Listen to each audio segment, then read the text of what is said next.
This is Castle 1. Race officer speaking. Left right is on boundary up ahead, 35 seconds out. A bit lower and faster here. Ho, ho, ho. That's a good one, Jimmy. Still gaining on the lane line there. We're looking at 10-5, 42. Matching him on the boundary, yeah, copy.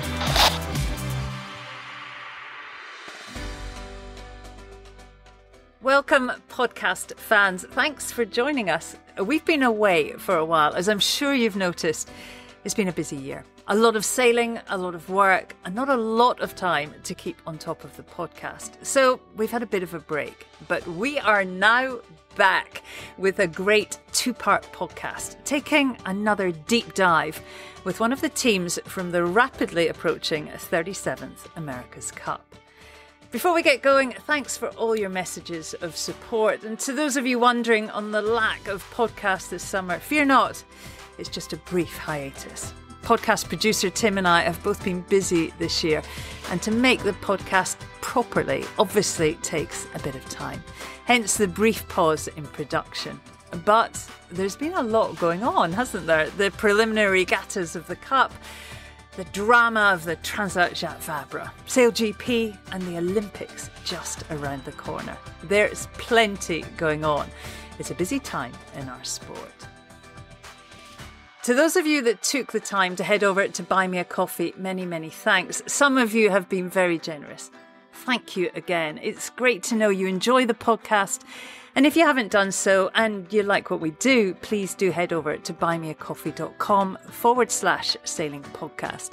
Leave us a message and buy us a coffee or two. As I've said, it does take quite a lot of work to put the podcast together. So to all of you that have bought a coffee or two, many, many thanks. Right, this month's pod. As we all know, the 37th America's Cup takes place next year in the wonderful city of Barcelona. So we're trying to bring you a bit of insight into some of the teams that will be taking part, helping you decide who to support as the Challenger Series gets underway. And this month, we're looking at the Challenger from the New York Yacht Club, American Magic.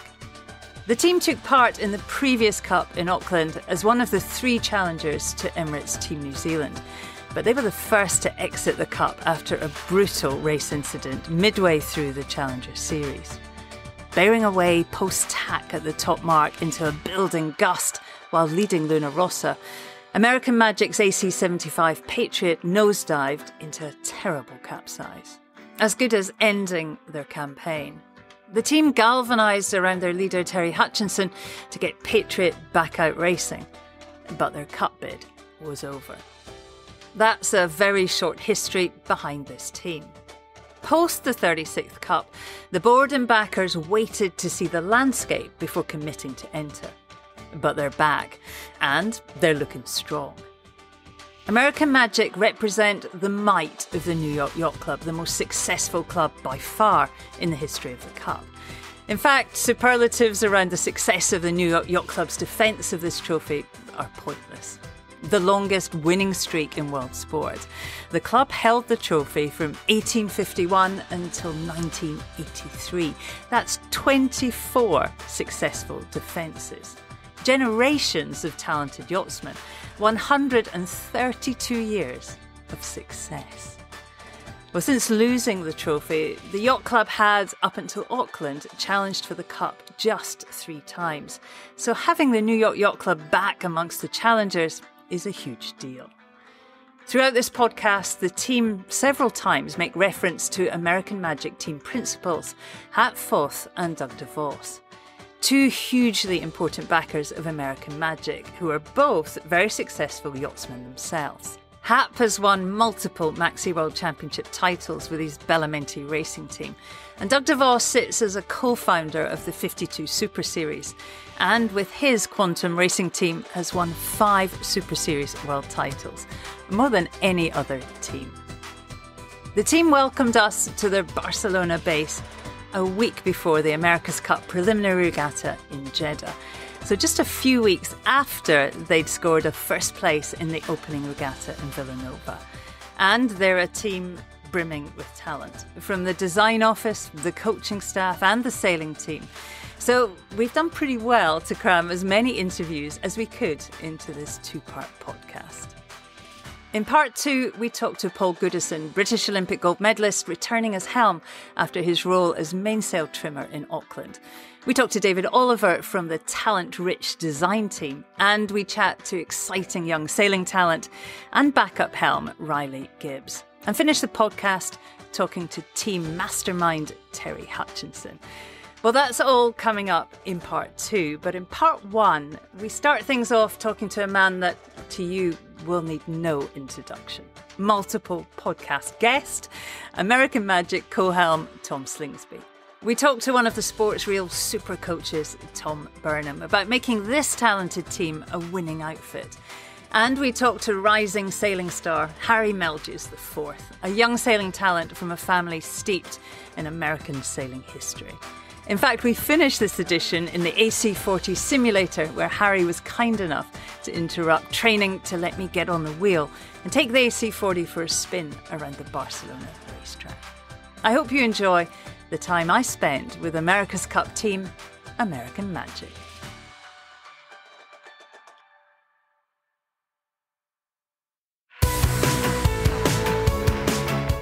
For me, I just want to get a similar boat. If we're in the same speed boat, I feel like we can beat them. We're probably going to see a lot more classic match racing moves and things happening around the race course than we have in the last edition, because of the boats being closer and the boats being able to be maneuvered much better. Pretty much my entire life, the America's Cup has been dominated by other countries. So it's extremely motivating for me to try to work to bring the Cup back to the US. We kick things off with team co-helm Tom Slingsby. Known to many of you as Australian, Tom qualifies for the strict nationality rules of this Cup as his mother is American. He missed out on the last Cup in Auckland and signed with American Magic at the beginning of last year. Tom Slingsby, good to have you back on the podcast. Last time you were on the podcast, you were a 2-time World Sailor of the Year, and you've just won the title yet again. Congratulations. I mean, it must feel a little surreal, I suspect, but pretty special. Yeah, for sure. It feels a bit different to the other ones. I'd be lying if I said I didn't feel. It's almost like you feel a bit of guilt because I've only sailed with teams and they can't be up there sharing it with me. Previously, I've won off the back of laser accomplishments or moth accomplishments, but this last one was all due to the teams I've been part of, American Magic and the Australian Sail GP team, and so I wish they could all be up there with me accepting the prize. But it's a little surreal, a bit different, but I'm very proud. Well deserved. I mean, there was a great Instagram.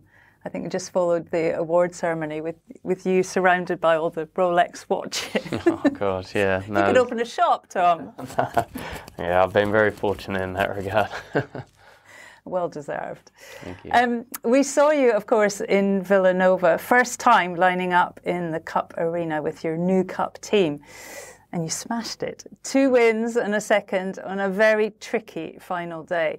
It somehow felt like it was important to show you were a force from the get-go. Am I right in thinking that? Yeah, for sure. I mean, there's a lot of chat in the lead up to these events, and obviously it doesn't count for anything, which is a bit of a weird situation to be in. Every event I've done in the last few years counts towards something.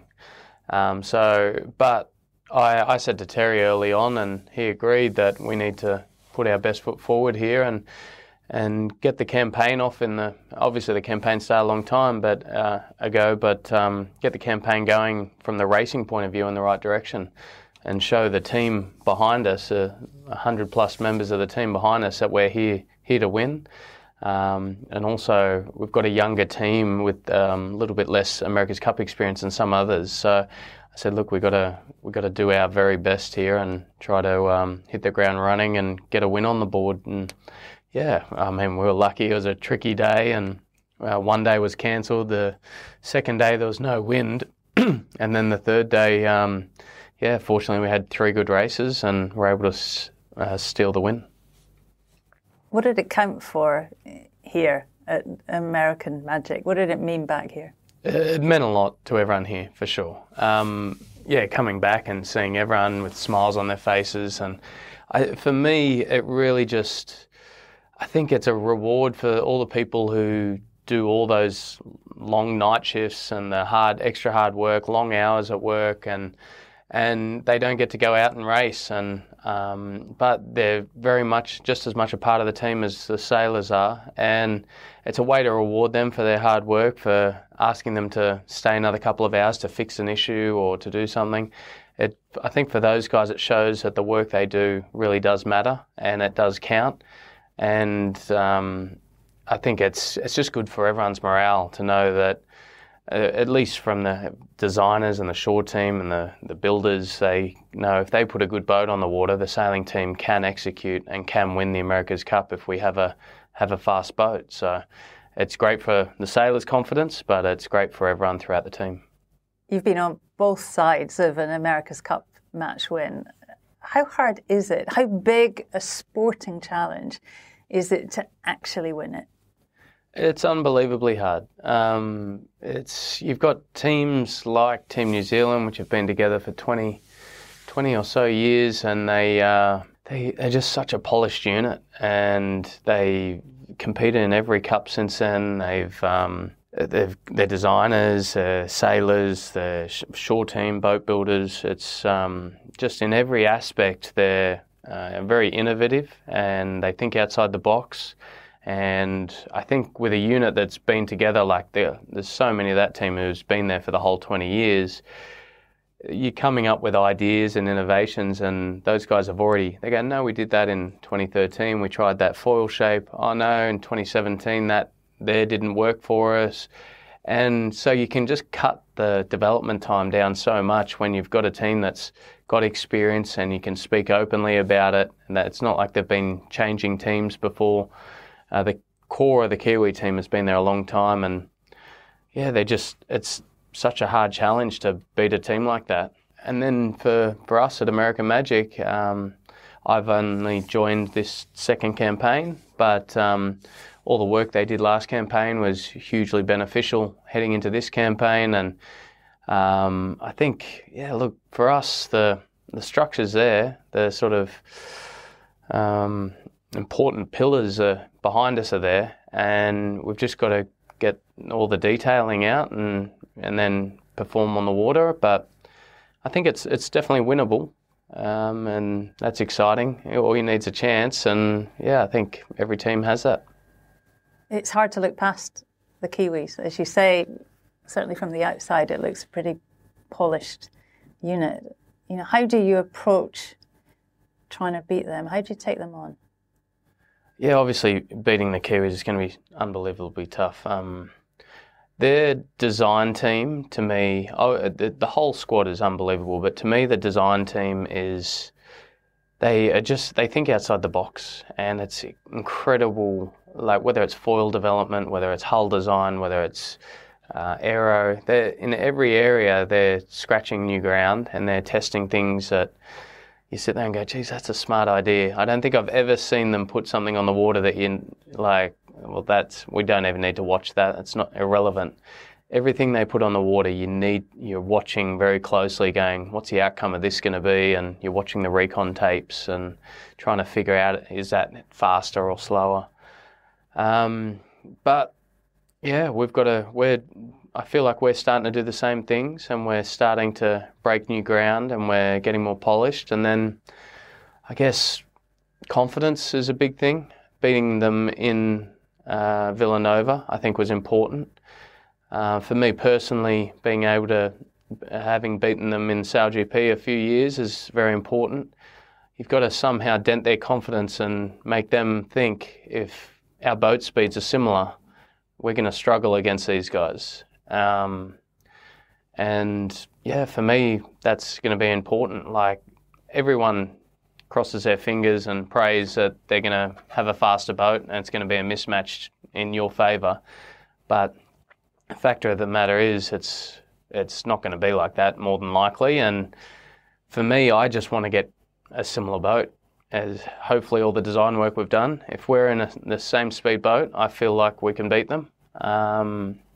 And yeah, but fingers crossed we're faster, make it a lot easier. But yeah, we'll have to wait and see. We won't know. I mean, we'll get our first indications mid next year. Let's talk a bit more about you. Let's not worry about them just yet. You seem really fired up for this Cup, Tom. And looking back, I mean, you didn't have a drive for the Auckland Cup. You watched in lockdown from your home in Sydney. How hard was that, knowing it was all so much in your wheelhouse and you were at home walking the dog? Yeah, it was actually very easy the first 3 years of that campaign, maybe 3.5 years.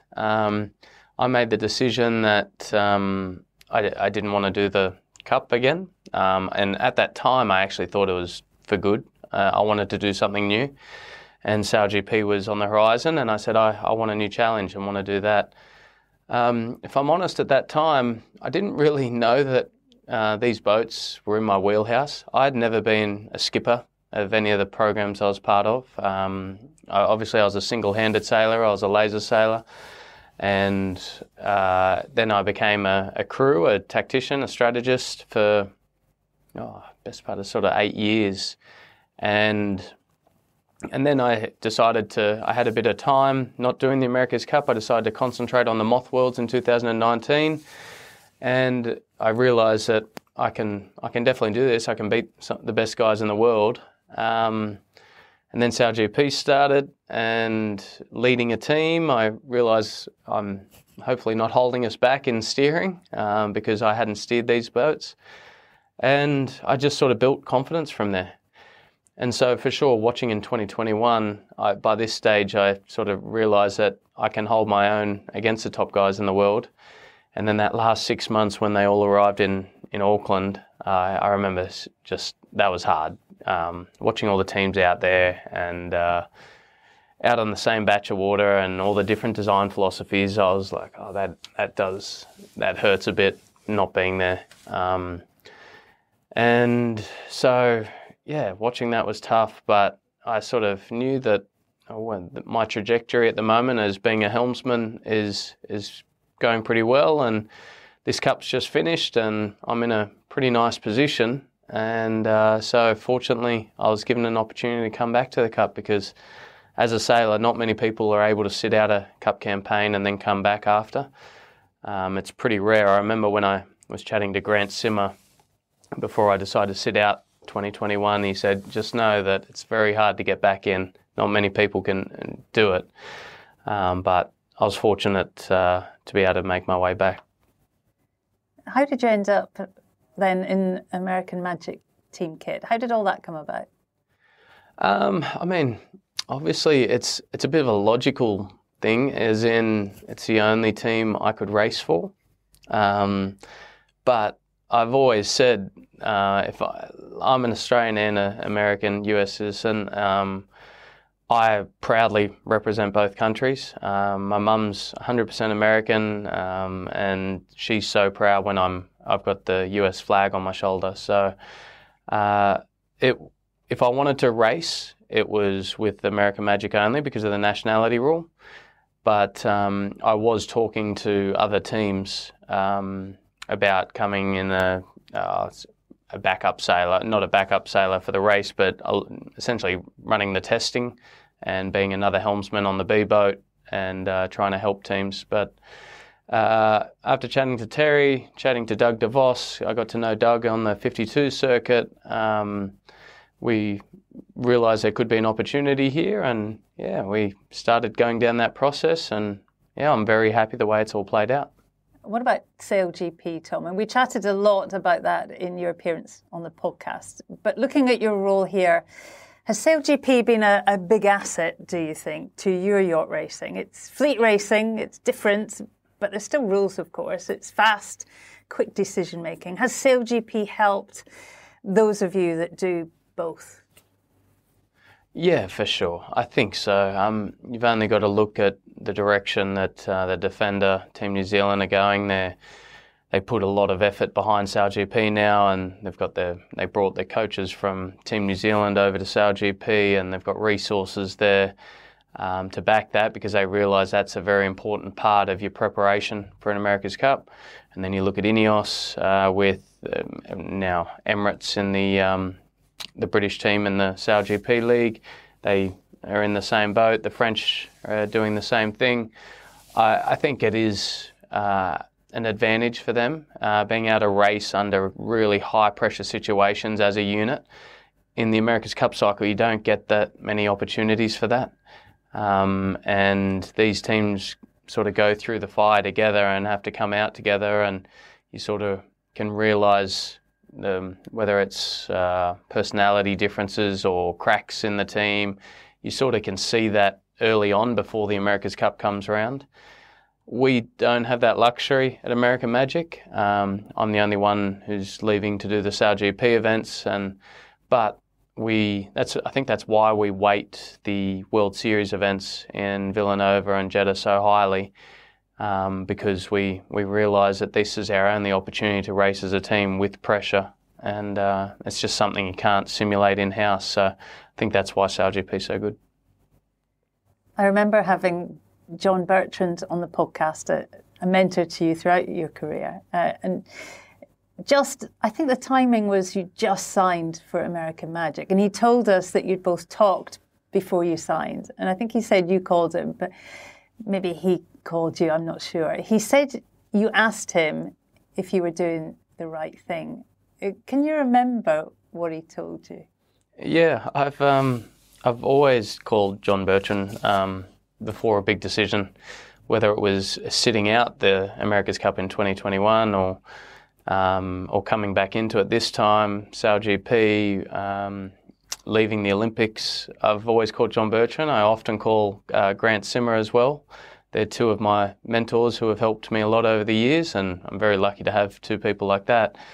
But yeah, for sure, I called John and said, what do you think? I'm thinking about coming back into it. And John's got a very soft spot for the America's Cup, as everyone could imagine. And he said, you've got to do it.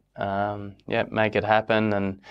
And at that stage, it's easy to get bogged down in contracts and things like that and getting clauses that you want. And he said, look, I think you'll regret it unless you ease up on a few things and make sure that the deal happens. And yeah, it's having people like that who have so much experience, have been in the game and know the America's Cup world better than anyone, to advise you on how to make your next decision. It's very important.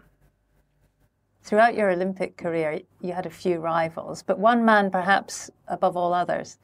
And now you're sat across the boat from him, Goody, of course, fierce rivals around the Olympic laser course. How's that dynamic? For sure, yeah, Goody was my biggest rival in the lasers over the years. He obviously beat me in the 2008 Olympics and won a gold medal, and then I got him in the 2012 Olympics to win a gold, and then we've competed against each other in Moth World titles. We've been in America's Cup teams against each other. So it is a bit weird seeing him on your boat instead of on the boat next to you, for sure. But no, Goody and I get along really well. I think when you race against someone, and whether it's a huge rival of yours, you have to respect their skills. And there's times there where he's beaten me and I feel like I'm sailing at my best, and I sit there and go, well, how does he beat me when I'm sailing really well?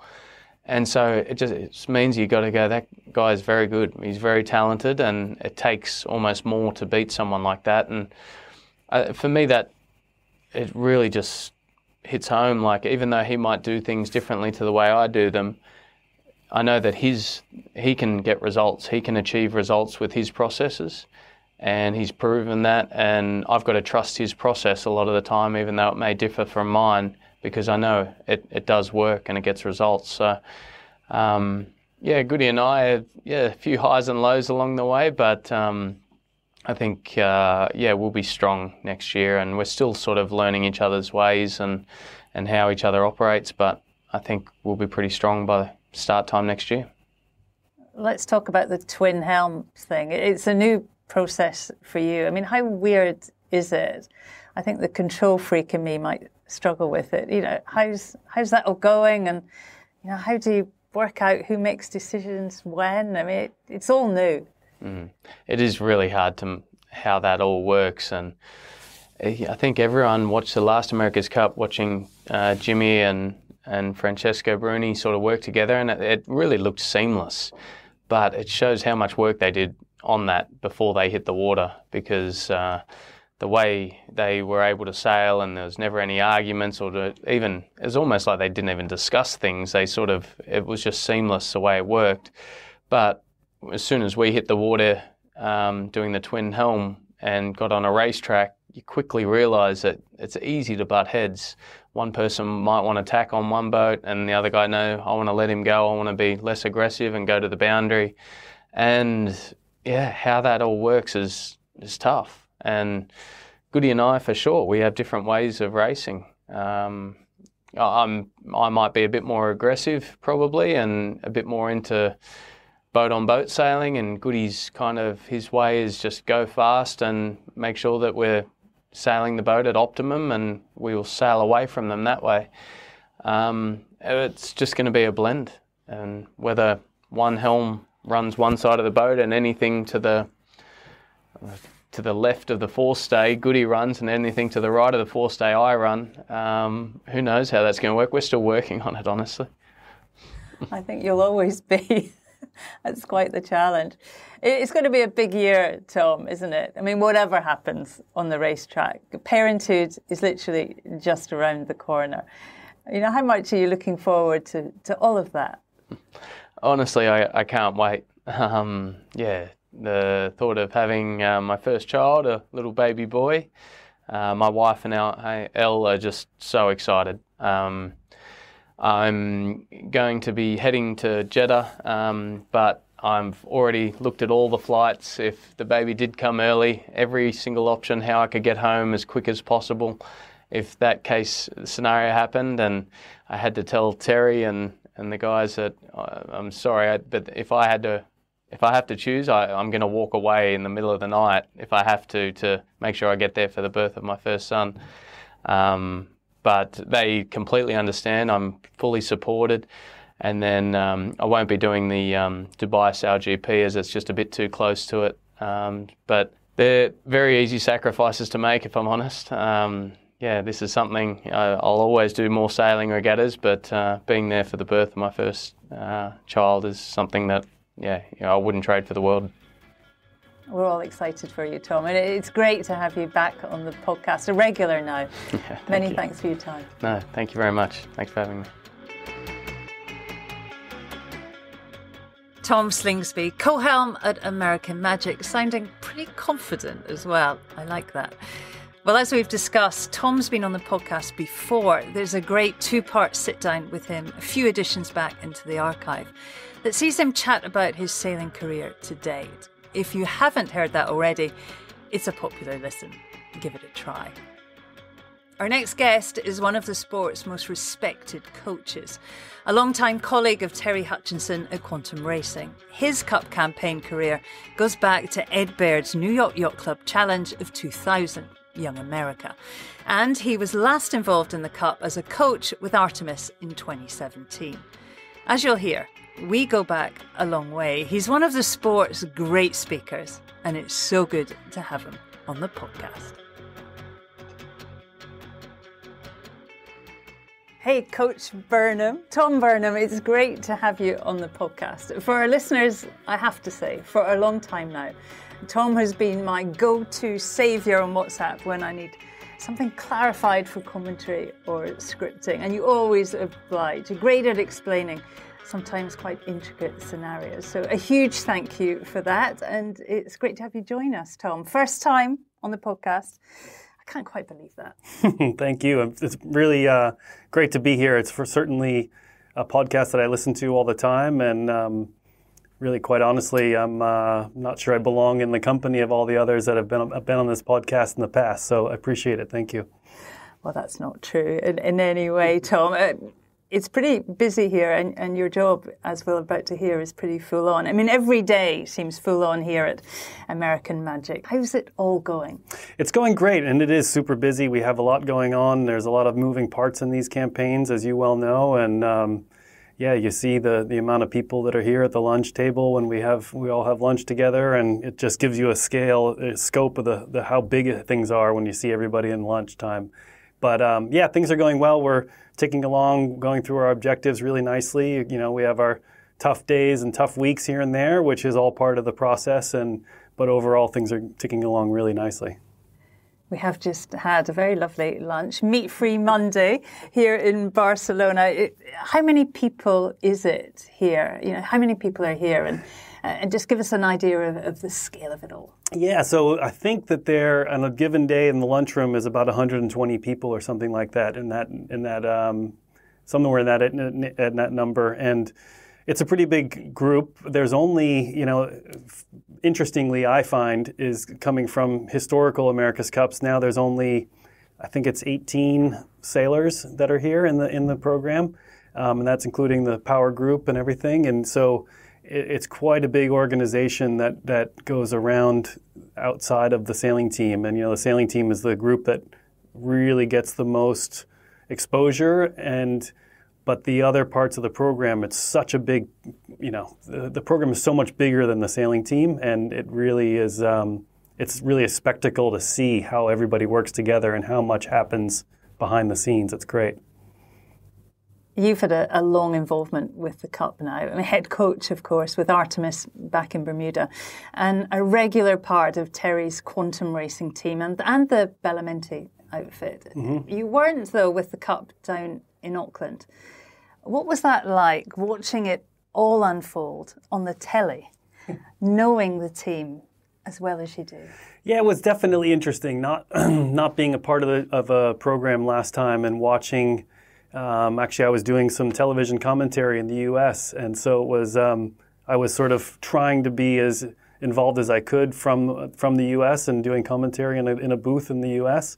So it was interesting to try and figure out what was really happening and then explain it to the audience on television. But it certainly, as much as I already knew about sailing, obviously from coaching the Artemis team in Bermuda with foiling boats, how much I've learned about these boats when coming inside the team, I really didn't know a whole lot when I was watching from the outside. There were a lot of things going on in the background that are hard to pick out if you're not on the inside of the program. So it's interesting to see how different the picture is from one side of the wall to the other. You're part of the family, though. That must have been, I mean, it was emotional being in Auckland and knowing a lot of the main guys so well. Yeah. You know, what was that like for you, Tom? That was hard. It was definitely different to be, you know, on the outside looking in with the group with the DeVos family, the Bellamente crowd, you know, Hap Fouth and then Terry and so many of the people that were on the sailing team last time and the design team that I've worked with for so many years. So it was interesting to not be involved, but the timing wasn't right and it didn't work out, and so it is what it is, and here I am now. So it's all come around, and you know, it's always hard to not be involved in the America's Cup, but sometimes when you're in the America's Cup, you wonder whether you should be involved because it's so much work. So it's a little bit of a catch-22 sometimes, but overall it's always a positive. It's usually a positive, that's for sure. When you joined the team, what did you find? I found a group of people when I joined the team that were very dedicated to this program. I think what this team went through last time and the people that have stayed on and come back to be a part of it certainly have a very shared vision of changing that ending and changing the narrative as to how things ended in the last Cup. So I think there's a lot of determined people and a lot of people that really want to be here and really want to work hard to make this program successful. So I think it's a great atmosphere that's here in this team right now. And, you know, luckily it's been a bit over a year that we've been operating, and it still has that feeling, which is really great. So it hasn't diminished at all. In fact, it's probably grown as now that we're here in Barcelona, we're seeing the other competitors, and it feels all more real now than it did a year ago in Pensacola by ourselves. You might not have time to watch television, but so this question might not make sense. But I mean, I was wondering if you had a chance to channel your inner Ted Lasso, put the believe banner over the door, press reset. I mean, how challenging as a coach was it, stepping back in here? Yeah, I certainly loved Ted Lasso. It was a fantastic program, and it's definitely some great coaching techniques that's come out of that and things that I've learned from watching it for sure. But yeah, I mean, that is really the essence of the job here for me, because I'm not going to pretend to be a better sailor than any of the people that are on the sailing team here. So my real role is to create the culture, or to help create the culture. The team itself creates the culture, but create the environment where a good culture can flourish. And I think that that's a little bit how I saw the Ted Lasso sort of side of it. And the Ted Lasso sort of style is not that dictating of how we're going to do things, but to just create the environment to allow the culture to be strong and open and trustful, and all of those things that make a strong team in the end. So I think that's what I see as my primary role within the team. And then, of course, there's always the looking at tacks and jibes and wind shifts, and communication is a big piece, how the guys talk to each other on the boat. But the culture piece is a real big part of it, I think. And, that's exactly what I took out of that Ted Lasso thing, I believe, too. There's plenty of superlatives to describe your driving duo. I mean, both Olympic gold medalists, both multiple Moth world champions. Slingsby, untouchable in SailGP. I mean, Goody, with all that experience in Auckland, how would you describe the driving talent, the partnership on the boat? Oh, it's incredible, and it's really, as I said, I have no hope of actually coaching these guys in the classic sense of teaching them new things necessarily, but their skill sets and their drive as sailors, as competitors, is unbelievable. And I luckily had the fortune of being able to work with both of them prior to being part of the team here, and that helped me have a little bit of an advantage on how to work with them. But there's no question that they are both, super talented people in our generation, this generation of sailors, these high performance sailors. There's so few that are even their peers. So it's pretty special to have two such amazing people on our boat all the time, and sharing the helming duties, learning to work together, and showing what a duo like that can accomplish when they're strong and working together. It's really fantastic. As a coach, you're generally working with what you've got, aren't you? that is the job. How much does it feel a real luxury to have two absolute world-class helms driving the boat? Wow. It's an amazing luxury to have these two guys driving the boat. I mean, they drive the whole program, really. It's not just driving the boat, and they're really an integral part of the design process and the planning and how we're making sail decisions and daily planning. And, they're intimately involved in so many other decisions, not just when we're sailing. And to have the two of them together and have that raw skill set of these two people, it's a massive luxury. I mean, it certainly makes my job a lot easier than if we didn't have people of that caliber. So, I'm very fortunate to be able to work with these guys. That's for sure. The whole team is, I'd say. I can remember when they were both trying to win gold medal at London 2012. They weren't even speaking to each other.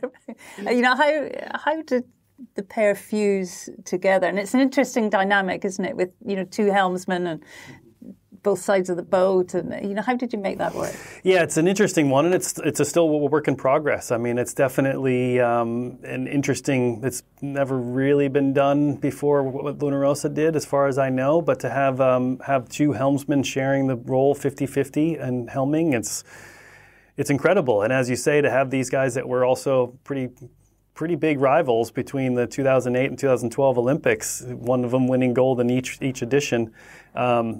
It's pretty amazing.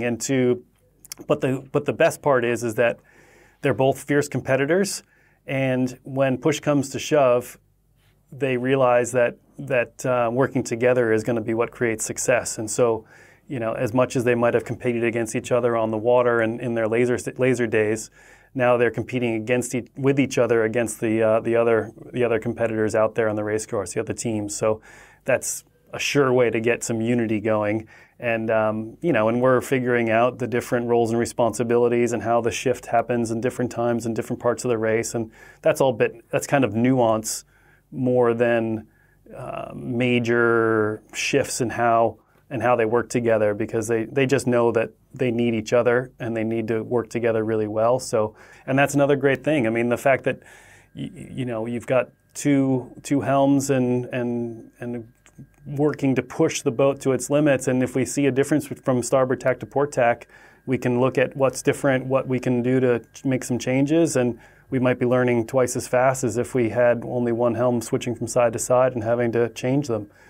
Do 20 minutes on one helm and 20 the other helm. But now instead we get direct comparisons on a daily basis. So that's a real advantage as well. I'm going to ask you a bit about Tom Slingsby. He's the king of SailGP. He seems unbeatable, but he must always be away. There's an event every couple of weeks. How do you factor that in? It must be pretty hard for scheduling. I mean, was that non-negotiable to having him?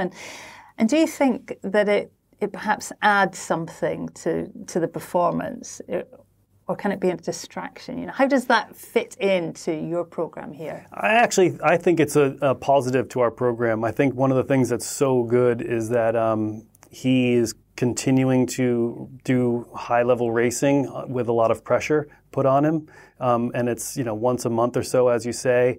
And there's been a couple of times when we've felt the sting of him going away and not been able to sail two AC40s for a couple of days, but it hasn't been that much, and I would say that the positives of it have been greater than any negative that we got from it. I think the biggest negative is probably for him personally, that he doesn't get much of a break, that he'll go away for 4 days for a SailGP event, and we'll usually at least have a 2-day weekend, if not a 3-day weekend, and then he comes back in, he lands and comes from the airplane to here, and I stick him on the boat and he has to go drive. So that's probably the hardest one, is his timing and his downtime, but the positives of him out racing every couple of weeks has been really good. And the other positive is it gives others a chance to step up in his place. So, in every one of these teams, we always have a whole squad of sailors. It's not just the 8 guys that are on the boat. And so we need all of them to be ready to go and be able to steer the boat or trim or cycle or whatever it is at a moment's notice. So anytime we get the chance to put these other guys in, and that's really valuable as well. So there's a couple of good positives from him doing these racing. Well, a few weeks ago we saw you win in Villanova, and although on the path towards Cup glory is largely irrelevant, from the outside anyway, it looked really important to the team. I mean, what could you take away from it? Was it vindication of your decision-making in some way, a sign perhaps that you're on the right track? Yeah, I think that's exactly what it is. It's a sign that we're on the right track. I think that the sailing team performed well, and I think that is always a nice thing. It's a good boost to the whole team, design team, the boat builders, the people in Rhode Island who are building the new boat. Everybody around here is putting in a lot of long hours and putting in a lot of effort to get this team out on the water and training and practicing. And so to be able to go out and win the regatta for the team and for the people on this team was really a powerful message, I think, to the whole group as a whole here back at the base and over in Rhode Island where the new boat's being built. So that was probably the most important part. And then, of course, the fact that the sailing team performed under pressure. That's always a good thing. So obviously it was a really important win, but as you say, not that it counted for any points, but in terms of motivation, I think it counted for a lot. So it was pretty important. And Tom, the very DNA of this team, it stems from Terry Hutchinson, doesn't it? And his relationship with Doug DeVos and Hap Forth, a relationship that's flourished on the Grand Prix racetrack over the last 2 decades. I mean, Doug with the 52 Super Series, of course, and Hap with his Maxi Bellamente.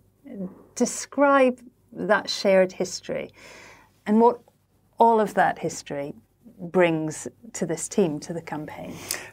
It's a big one, and it really, that DNA from those two programs really permeates this whole program here, especially from Terry, but also from Hap and Doug, of course. But those two highly successful Grand Prix programs were the lead into this whole thing existing. You know, I think obviously without the Quantum Racing or the Bellamente programs, American Magic wouldn't be here. So to bring those two programs together in a sense, and those two, you know, Doug and Hap together, who are just amazing people, was a stroke of genius by Terry, and I'm sure he worked really hard to make that happen, and it was certainly something that we're all thankful for. And the type of energy and attitude that is in those teams, in Quantum Racing and Bellamente, which I was luckily a part of both teams for a long time, is really what this whole program is based upon here. So I think it certainly, there's so many people in this team that were part of those programs along the years, that it's kind of the culture that the foundation of this program was built upon. So it really is a huge part of this program here. Well, it's scarily not very long to go now, less than a year. What does the timeline look like for Coach Burnham? We must be approaching the most exciting bit, I'm guessing. A new boat on the horizon, a lot of learning and a lot to get right.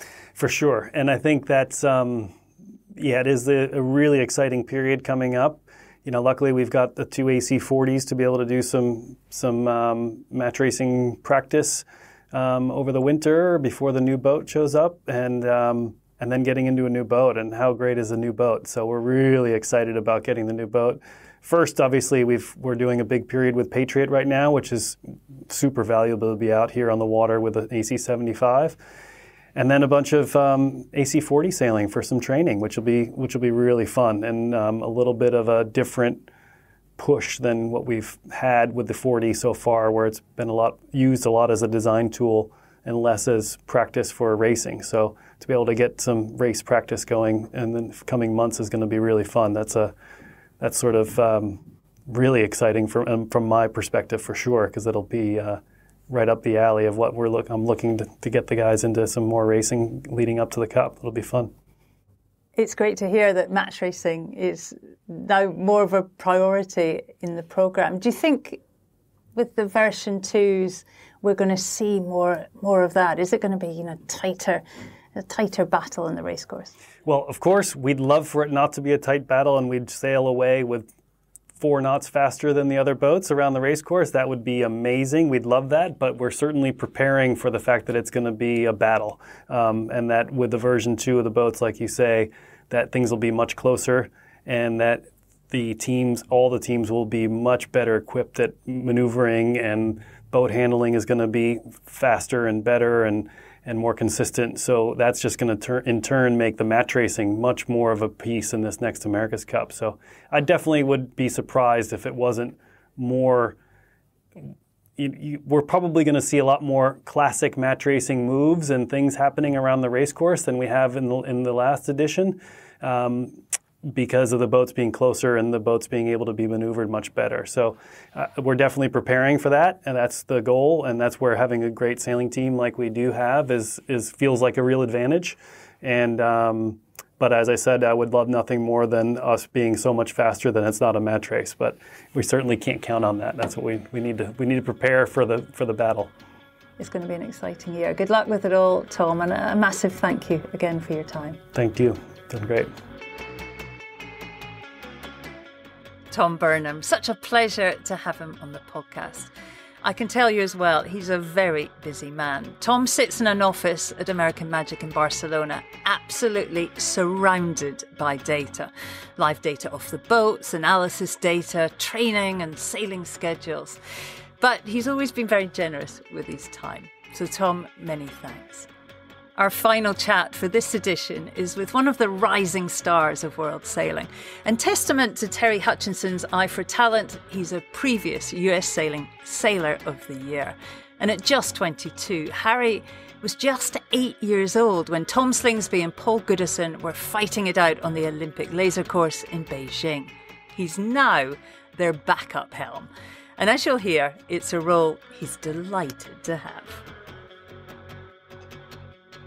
Harry Melge's first time on the podcast. I think perhaps our youngest ever person on the podcast, but maybe not. Many thanks for coming on. We're here in Barcelona at the American Magic team base. How's life here in Barcelona? How's it going? Well, thank you so much for having me on the podcast. It's a real honor to be here talking with you guys.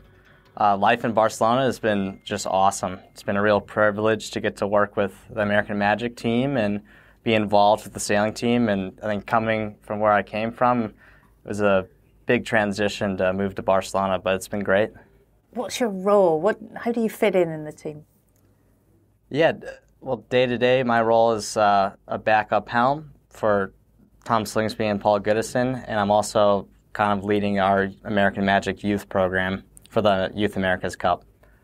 So yeah, day to day, I'm just working on bettering myself as a helmsman and also organizing a bit for our Youth and Women's Cup. That's a lot, isn't it? I mean, how did it all come about? A phone call, I guess, from Terry, maybe? I mean, how exciting was all that? Talk to us about it. Oh, it was extremely exciting and definitely a bit surprising at the time, I would say. I was lucky enough to win the U.S. Rolex Yachtsman of the Year in 2021 and had a few other successes after that and was lucky enough to get the call up from Terry. And yeah, now I'm here working with the team. Terry's a good judge of talent and character. He must have seen something special in you. Well, thank you. Harry, you said that you were the backup helm to Tom Slingsby and Paul Goodison. I mean, that's quite a statement, quite a role too. I mean, can you believe that's your job? I mean, how exciting is that? It's extremely exciting for me, especially being at such a young age. I feel like there's definitely could be a lot of pressure that's involved with that, but I really try to focus on improving myself as a helmsman and supporting those guys where I can and making sure that, you know, they're getting better also every day. How do they operate? I mean, how come they're so good? Gosh, I mean, I'm not sure I even know that, but I don't know if they know that either. They're definitely, Tom and Paul are definitely quite different, but what I've seen so far is they work together super, super well, and I think that's going to be the most important aspect of these new boats in the America's Cup, where you have a split helm. It's quite new. I can't not mention, Harry, your sailing legacy. I mean, Terry calls you H4, doesn't he? Harry Melge's the fourth, from a family with a pretty significant sailing background. But yeah, certainly I come from a family of sailors, and my grandfather, Buddy, won the America's Cup in '92, and he also won a gold and bronze medal in the Olympics. So that's, you know, it really gave me someone to look up to growing up, which I think helped my sailing career a lot. And my father is still involved in the industry running Melgus Boat Works and was also a pro sailor for a long time, and that's where I learned most of everything from. How big was the cup in your life when you were growing up? What do you remember? Yeah, growing up, the America's Cup was always seen as like the pinnacle of sailing. I remember going to my grandfather's house when I was really young, and he had this model of America Cubed, which he had helmed and won the America's Cup in '92 on, and it was just the coolest thing ever growing up, seeing that, and, you know, always thinking that it was a possibility for me coming from the Midwest, where there's not a lot of sailing. It's hard to imagine. Can you imagine what that must have been like? It was very, very cool for me. It's been a while, hasn't it, since the Cup's been back in the hands of the New York Yacht Club, 40 years, in fact. Explain to us, how big a deal is it? As a sailor from the US, you know, what does that mean to be sailing for that trophy? It's everything. I mean, it's got America's in the name of the America's Cup, so for an American team to try to win the Cup is very, very important, and I'm pretty young still, just 22 years old, so pretty much my entire life the America's Cup has been dominated by other countries that I've seen. So it's extremely motivating for me to try to work to bring the Cup back to the U.S. Give us a glimpse into your life here and your role. What does your day look like? Well, I get to be involved with the sailing team, so we're typically exercising in the morning, either in the gym or cycling, and then we'll debrief footage from a previous day of sailing or from weeks ago. And yeah, then hopefully we're sailing that day. So we'll go on the water for 2 to 8 hours, depends on what happens. And yeah, that's pretty much day to day for me.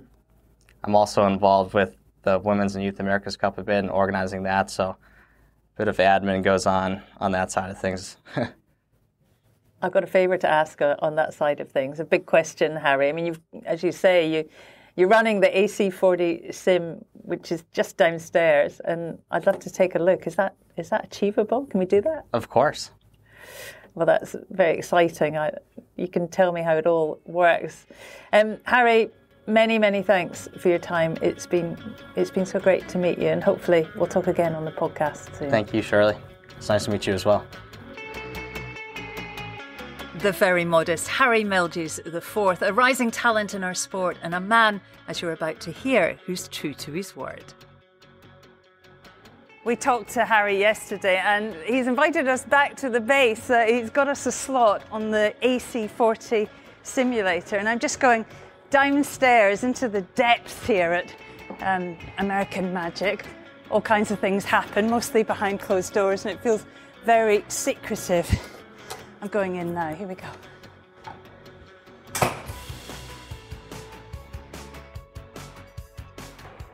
I'm stood in front of a big window, actually the only space down here where you can actually see in. In the back wall is a massive big TV screen. It's dark apart from the lights on the screen and also the lights on the instrument on the, well, I was going to say on the boat, but it is an actual bit of an AC40, maybe the third of the length. The cockpit is exactly the same, and it is run by a computer in the corner. So they're sailing the course, but I'm going to go in and disturb them and hopefully get shown the ropes.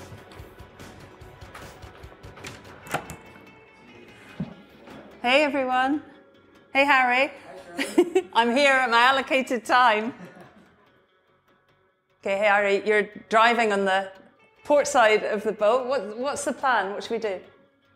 Yeah, so if you want to jump in on the starboard side, we're just going around a course right now in Barcelona in our AC40 simulator, and yeah, we can just do some laps and see how we go.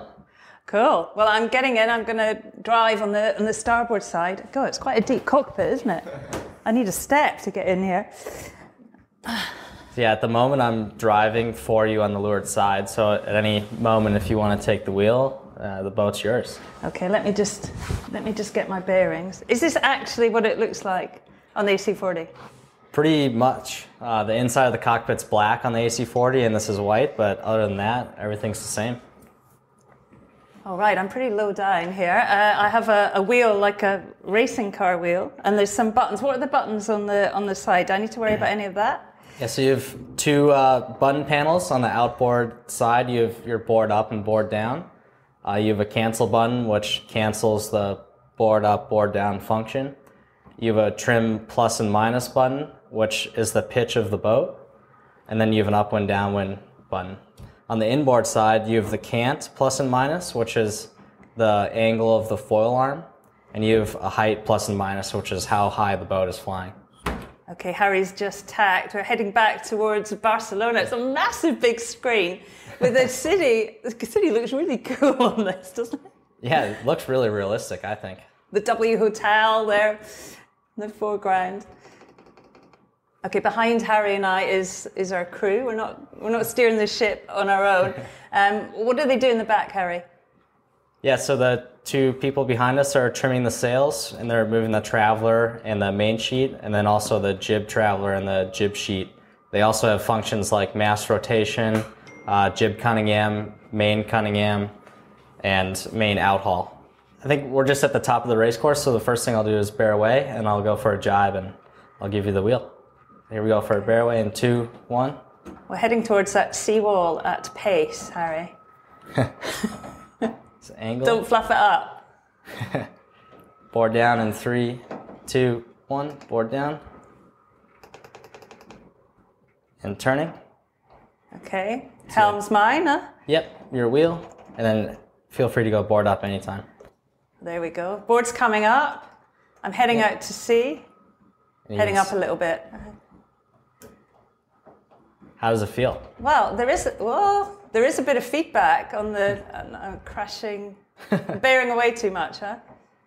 So yeah, now we're going upwind. I would try to target 50 true wind angle. Okay, I'm too low. I'm coming up.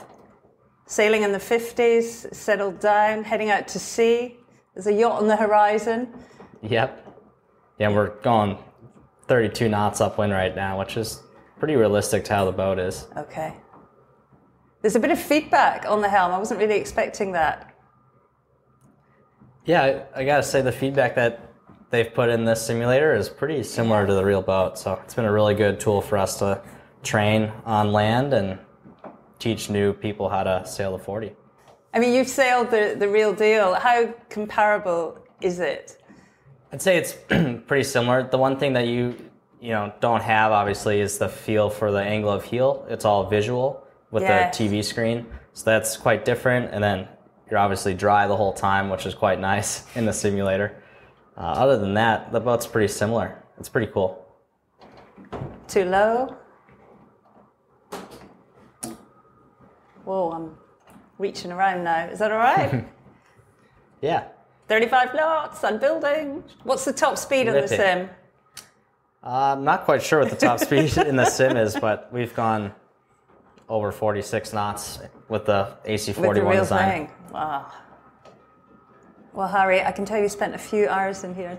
Thanks very much. It's been really, really interesting. Anytime. Thank you, Shirley. I'd quite like to stay all afternoon.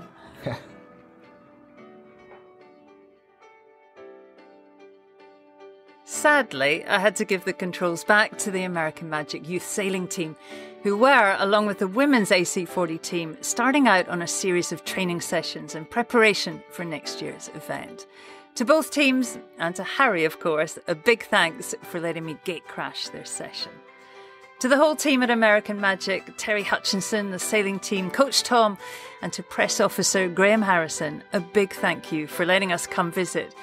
We know time is a valuable asset in the cut world, so it means a lot. Thank you. If you like what we've been doing on the podcast, get online and head over to buymeacoffee.com/sailing podcast to help support the pod. Buy us a few coffees and help keep the podcast ad-free. It means a lot, so if you haven't already done so, give it a try. As ever, this podcast wouldn't happen without the tireless work of Tim at Vertigo Films. A big thanks to Tim for all his work. Well, that's it for part one. Make sure to give part two a listen. There's plenty more chat from the guys at American Magic. Until next time, thank you so much for your company. Have fun on the water and sail safe, everyone.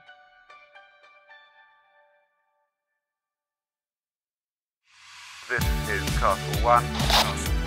Race officer speaking. Left right is on boundary up ahead, 35 seconds out. A bit lower and faster here. Ho, ho, ho. That's a good one, Jimmy. Still gaining on the lane line there. We're looking at 10-5 and 42. Matching him on the boundary, yeah. Copy. This is Castle 1 standing by. Out.